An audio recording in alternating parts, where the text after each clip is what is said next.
Arlo? Oh, Are you excited to meet your little brother? yeah. Do you know that you're probably going to meet him tomorrow or the next day? Yeah. Is that cool?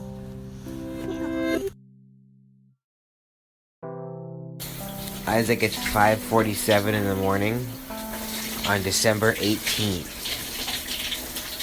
And we're going to call the hospital in a couple of minutes and see if they will let us come in and induce you.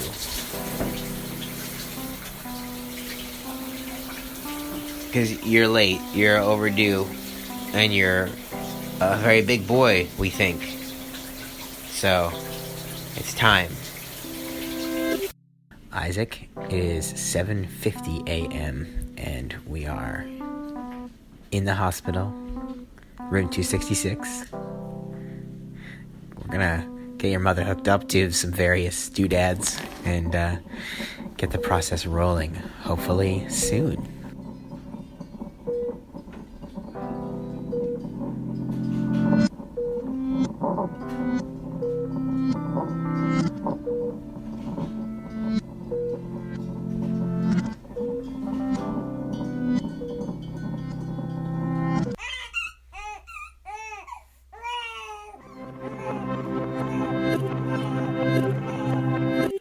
Isaac, you were born December 19th, 2019 at 12 noon exactly.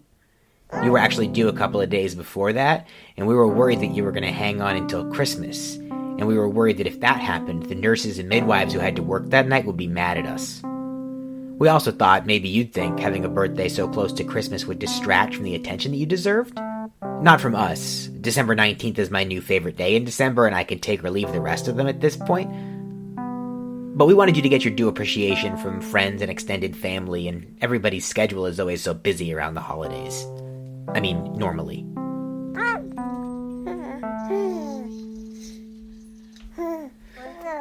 In retrospect, it was kind of a silly thing to be worried about, Isaac.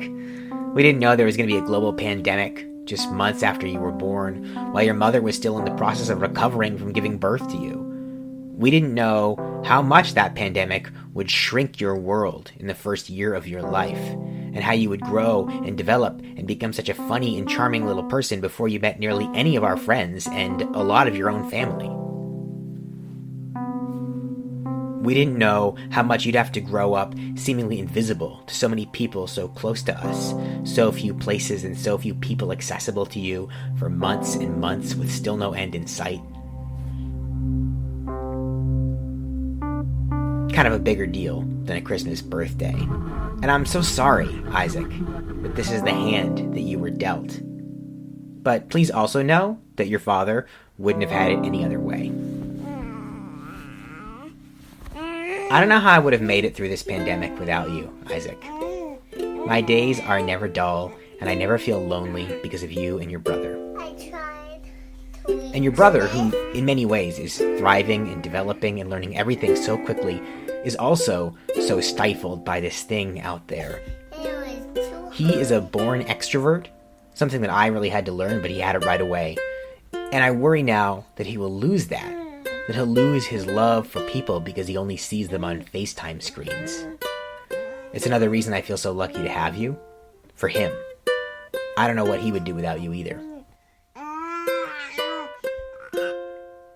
Isaac, I feel so lucky to have you because a couple of years ago, before you and your brother were born, your mother had surgery to have some tumors removed, and the doctor told us that if we ever wanted kids, we had a very narrow window in which to make it happen.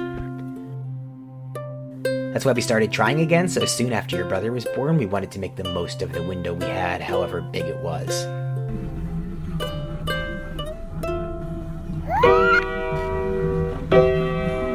Just after you were born, 5 days later, it was Christmas Eve. And we took you to my mother's house for a Christmas party, but when I got there, I learned that a couple of your cousins in attendance were sick. It was probably just a cold, but Isaac, I practically ran out the door with you. I don't really know how the rest of that Christmas party went. I hope it went okay. I was very upset. And I guess I hadn't realized how desperately I needed you and your brother to be healthy and safe. But in the end, I was sort of grateful for that lesson, that sneak preview of the world that was to come.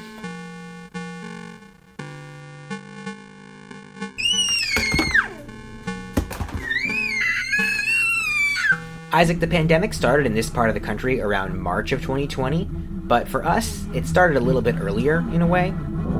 You were born in late December, so we were all home together for the rest of that year. And I remember in January, I went back to work for a couple of days.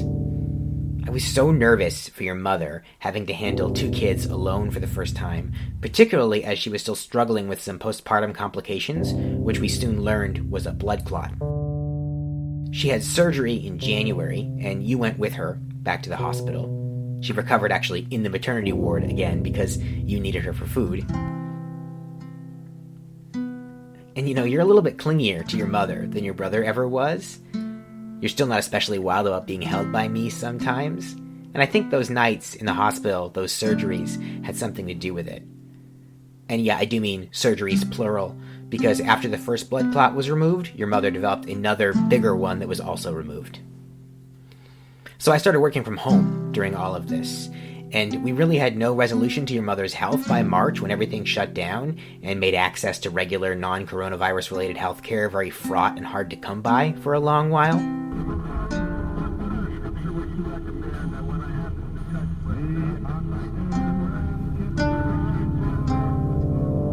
And honestly, Isaac, even now in December, we still don't know if we can have any more children. We don't really know when or if we'll ever know for sure, or if it just won't happen.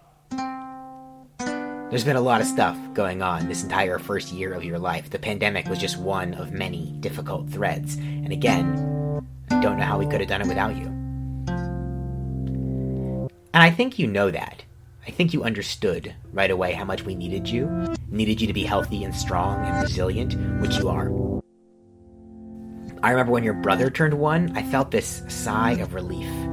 So many of the things that can go wrong with a baby can't go wrong anymore after a year, and it felt like we were out of the woods. With you, it felt like we were never even in the woods. Sure, as parents, we had a better sense of what we were doing this time, but you were so immediately big and strong and energetic and vital. You were born pretty big and then you got huge. You really never had a baby phase. You wear the same size clothes as your older brother. It's another reason that when the world returns to us in some form, when we can see people again, I don't quite know how they're going to see you. Will they have a proper context for you? Will they be intimidated by how much it feels like they missed?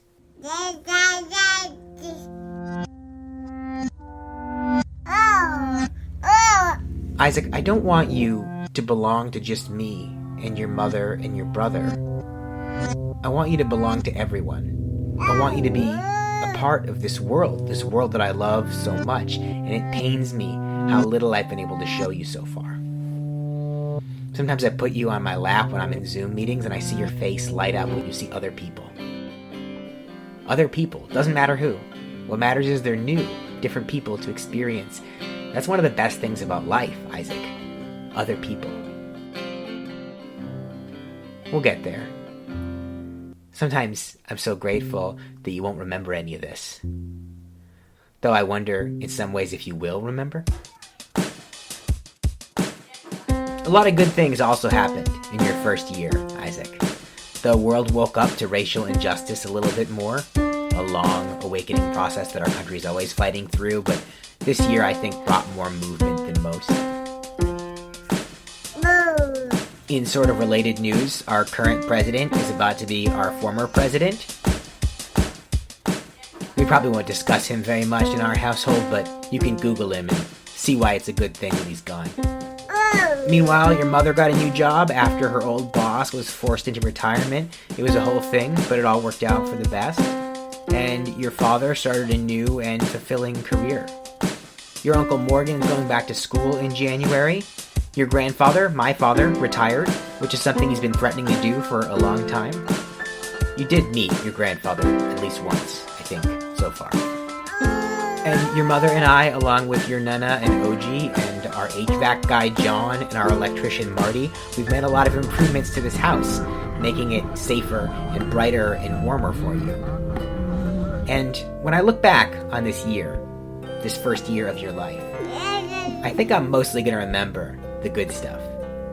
I'm going to remember all the time I had at home with you more than the circumstances that brought it about.